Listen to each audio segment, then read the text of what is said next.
తిరుమల శ్రీ వెంకటేశ్వర స్వామి వారిని ప్రముఖ సినీ కథానాయకి శ్రద్ధ శ్రీనాథ్ దర్శించుకున్నారు. ఆదివారం ఉదయం సుప్రభాత సేవలో స్వామివారిని దర్శించుకుని మొక్కులు చెల్లించుకున్నారు. దర్శనానంతరం రంగనాయకుల మండపంలో వేద పండితులు వేదాశీర్వచనం అందించగా ఆలయ అధికారులు శ్రీవారి తీర్థ ప్రసాదాలు అందజేశారు.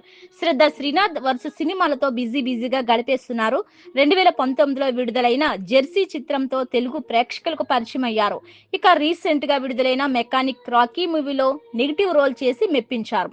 వావ్ లేడీ విలన్ అన్నట్లు నటించారు. బాలకృష్ణ హీరోగా నటించిన డాకు మహారాజ్ సినిమాలో సైతం ఓ పాత్ర పోషించి ప్రేక్షకులు కన్నీళ్లు పెట్టించారు.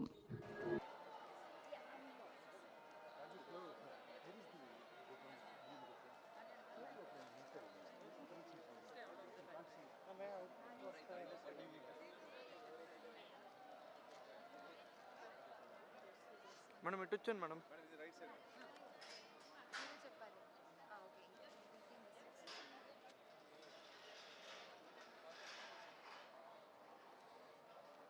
మనం అందుకే మేడం బండి ఇక్కడ పెట్టేసి వెళ్ళాం కదా, ఇది మళ్ళీ అక్కడికి వెళ్ళాలి నడుచుకుంటాం. ఈ పేపర్ వాళ్ళు ఊళ్ళో అబ్బాయి అప్పుడే వచ్చినాడు, వాళ్ళు వస్తే మీకు అసలు ఫుల్ రెస్ట్ అంటారు. అంటే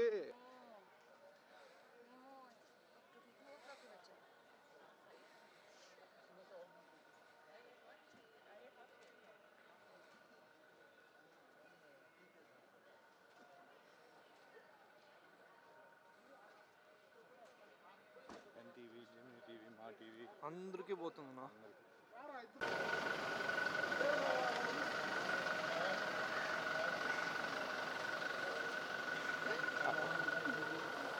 దండిగా